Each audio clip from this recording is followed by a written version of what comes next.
Non ti capisci, noi anzi sto qua io vendemo per bicchiere di Murano fatto a mano. Secondo Visto? Sì. Ma se sarà fatto in Cina? Perché il vero chi vende a Murano, dove ti credi che io faccia?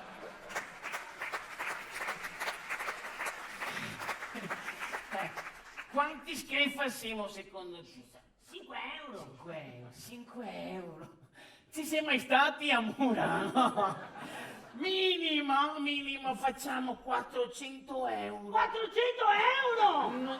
Non state faccia perdere l'entusiasmo, perché noi anche sti 400 euro li reinvestimo subito in altri 800 vasetti di Nutella. 800 vasetti? Sì. Alla che ne fa male.